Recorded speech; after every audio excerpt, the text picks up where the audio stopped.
जबलपुर से आ रही खबर, नगर पालिका में अविश्वास प्रस्ताव को लेकर हाईकोर्ट का एक बड़ा फैसला सामने आया है। ये फैसला यह है कि चुने जाने के 3 साल तक अविश्वास प्रस्ताव नहीं लाया जा सकता। ये बड़ी खबर है। देखिए, चुने जाने के 3 साल तक कोई अविश्वास प्रस्ताव नहीं लाया जा सकता। अध्यक्ष और उपाध्यक्ष के खिलाफ अविश्वास प्रस्ताव नहीं लाया जा सकता है। तो देखिए, दमोह नगर पालिका अध्यक्ष के खिलाफ अविश्वास प्रस्ताव पर हाईकोर्ट का बड़ा फैसला सामने आया है। अब नगर पालिका अध्यक्ष मंजू राय की याचिका पर हाईकोर्ट का महत्वपूर्ण आदेश है। ये कलेक्टर ने 23 अगस्त को मंजू राय को जारी किया था अविश्वास प्रस्ताव पर नोटिस, और हाईकोर्ट ने अविश्वास प्रस्ताव के नोटिस को गलत बताया है। देखिए, कोर्ट ने नगर पालिका द्वितीय संशोधन अध्यादेश 2024 का हवाला दिया है। और सरकार की दलील क्या है? सरकार की दलील ये दमोह का मामला अध्यादेश लागू होने के पहले का है और पहले के मामलों पर भी लागू होगा नया अध्यादेश, ये हाईकोर्ट का कहना है। तो देखिए, बड़ा फैसला यहां पर सामने आया है, जहां अविश्वास प्रस्ताव को लेकर हाईकोर्ट ने जो है यहां पर फैसला सुना दिया है। अविश्वास प्रस्ताव यहां पर लागू नहीं हुआ जाएगा और दलील भी दी है। सरकार की दलील, दमोह का मामला अध्यादेश लागू होने के पहले मामले पर जो है नया अध्यादेश आएगा, हाईकोर्ट का ये कहना है।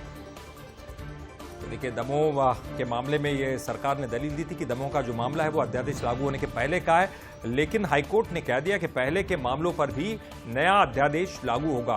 तो देखिए, कोर्ट ने नगर पालिका द्वितीय संशोधन अध्यादेश 2024 का हवाला देते हुए ये तमाम जो है फैसला लिया है।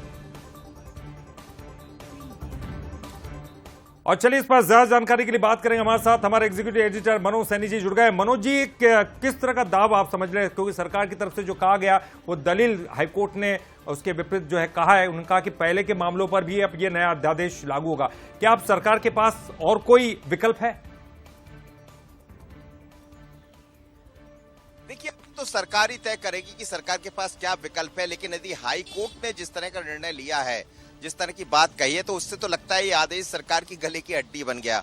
दमोह में कांग्रेस की नगर पालिका है और मंजू राय वहां से अध्यक्ष है और उनको अविश्वास प्रस्ताव के जरिए हटाने की बात कही गई थी। अगस्त में उनको लेकर नोटिस भी जारी हुआ और ये निर्णय हो गया था, लेकिन वो हाई कोर्ट चली गई। तो हाई कोर्ट ने बड़ी राहत दे दी। राहत देने के पीछे जो कारण बताया और जिसको ये कहा जा सकता है कि आदेश, पुराना जो आदेश है सरकार का, उसको माना गया है, जिसमें अभी कुछ दिन पहले ही आपको याद होगा सरकार ने कहा है कि 2/3 बहुमत या 3 साल से ज्यादा जिसको समय नहीं होता है उसको हटाया नहीं जा सकता। और कहा उसके पीछे वजह जो ढूंढी जा रही थी वो ये थी कि कई जगह भारतीय जनता पार्टी की भी नगर पालिका है, वहां पर अविश्वास प्रस्ताव लाने की तैयारी थी, लेकिन सरकार ने उसको रोक दिया। सरकार ने रोक कर ये कर दिया कि 3 साल तक कोई अविश्वास प्रस्ताव नहीं लाया जा सकता। तो उसी को आधार बनाकर हाई कोर्ट ने यह कह दिया कि जो पहले का प्रस्ताव आपका था, जो सरकार ने निर्देश जारी किए हैं, जिस पर हाल ही में आपने देखा कि राज्यपाल ने भी उस पर मोहर लगा दी थी, अध्यादेश भी जारी हो गया था, तो उसी अध्यादेश को मानते हुए हाई कोर्ट ने बड़ी राहत दे दी मंजू राय को। अब सवाल यही खड़ा होता है कि आने वाले दिनों में जैसे हाई कोर्ट ने कहा कि जिन लोग को पहले ही भी हटा दिया गया है उस पर भी लागू होगा, तो अब सरकार क्या निर्णय लेती? क्या सरकार का आदेश सरकार के लिए गले का हड्डी बन गया? पर हाई कोर्ट ने आज बड़ी राहत दी है और सरकार के लिए मुश्किलें बढ़ाई। बिल्कुल, ये देखना भी आने वाले समय में खास होगा। मनोज जी, बहुत बहुत शुक्रिया आपका जुड़ने के लिए और जानकारी के लिए।